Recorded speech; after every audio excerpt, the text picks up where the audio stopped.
For the full conversation, check out the website on the screen. Velprobleme soos droë vel en ekseem kan reeds baie ongemaklik wees, maar vir mense wat met psoriase leef, kan dit dikwels 'n daaglikse uitputtende stryd wees, nie net fisies nie, maar emosioneel ook. Ons gesels met die produkspesialis van Creme Classic Skincare, Michelle Lou, oor wat dit presies is, hoe dit mense raak en watter verligting beskikbaar is. Goeiemôre en welkom terug. Ek is so bly jy is hier om vir ons meer te verduidelik.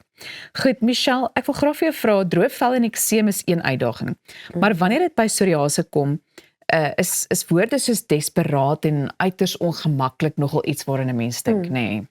Ja, ek dink ons verstaan nie regtig hoe erg dit is nie, maar as ons praat oor psoriase, psoriase is 'n immuunstelselprobleem waar normaalwerk maak ons elke 28 dae nuwe vel, maar pasiënte wat psoriase het, maak elke 4 tot 7 dae maak hulle nuwe vel. Sonder dat jou brein dink, maak hy nuwe vel.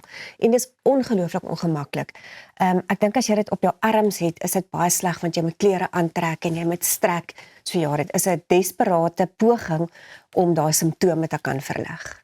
Is daar enigiets anders wat jy sou byvoeg na aanleiding van wat presies dit is, of is dit min of meer in 'n neutedop? Dit is min of meer in 'n neutedop, maar dit flikker op in seisoene ook en dit raak erger. Ongelukkig is daar nog nie ordentlike medisyne om dit te beheer nie, maar simptoomverligting is op hierdie stadium die beste. En meeste van die tyd kry hulle dit of op die elmboë of op die knieë, baie keer op die kneukels. En soos ek sê, dit is nog ongemaklik as jy hierdie dik vel wat op laag op mekaar sit, moet gebruik in jou hande op 'n dag. So watter verligting bied julle produkte dan nou vir, jy weet, die simptome wat 'n mens moontlik kan beleef? So die simptome is maar meestal die pyn, die juk, die irritasie en hulle sê ook dit voel soos 'n koeltjie vuur wat onder jou vel brand. So jy moet daai simptoom kan verlig. En iets waarna ons kyk is die koelteer shampoo, die koelteer room. So ek wil dit spesifiek vir julle wys want dit is 'n koelteer room. So hy's nie dik nie, hy's baie maklik om aan te smeer. En hy het nogal 'n skerp reuk, maar is vir my nogal 'n lekker reuk want dit voel soos gesond word. Ja. So hy smeer maklik aan. So dis waar ek sou begin en dan sou ek nog steeds gebad het met die ointment net om daai erge jukkeverligting beter te kry.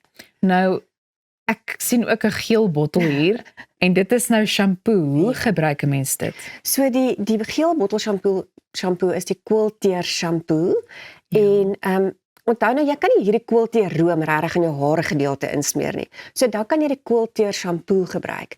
Smeer 'n klein bietjie daarvan aan nadat jy hare nat gemaak het, los dit aan vir 'n paar minute en dan spoel jy dit af. Dit het ook 'n skerp reuk, maar dit is belangrik om te weet dit gaan nie jou klere of selfs jou hare vlek nie. Dis baie belangrik want baie keer van die koelteer produkte kan jou hare en jou klere vlek. En ek dink 'n mens vergeet dikwels van iets soos 'n mens se kopvel ook. So dis wonderlik om te weet dat jy 'n shampoo ook daarvoor het. Goed, sal my mediese fonds daarvoor betaal? Moet ek 'n voorskrif hê? Ek dink dit is ook nogal sommige vrae wat mense mag hê. Ja, dit is nogal 'n ingewikkelde een daai. As jy 'n mediese fonds spaarplan het wat genoeg geld daarin het, dan sal jou fonds daarvoor betaal as 'n dokter dit voorskryf. Maar jy kan dit direk van die rak afkoop. Jy hoef nie 'n voorskrif te hê om dit aan te koop nie. So, party fondse sal betaal daarvoor, maar tot 'n tyd terwyl jy wag vir die dermatoloog se afspraak, kan jy solank met hierdie produkte dit direk oor die toonbank gaan koop. Dit klink vir my goed. Dit klink ook vir my asof jy gewoonlik aan alles dink. Baie dankie dat jy vanoggend weer met ons hieroor kom gesels het. Baie dankie. Nou ja, alhoewel psoriase nie aansteeklik is nie, is dit belangrik om dit te verstaan en begrip daarvoor te hê. Nou hierdie produkte is beskikbaar by Dis-Chems en uitgesoekte apteke, Takealot en ook aanlyn by Creme Classic. Jy kan ingeskakel bly want ons is binnekort weer terug om voort te gaan met die res van Goeiemôre Good Morning en dan kyk ons nog onder meer na die ekonomie en hoe die markte in hierdie stadium lyk.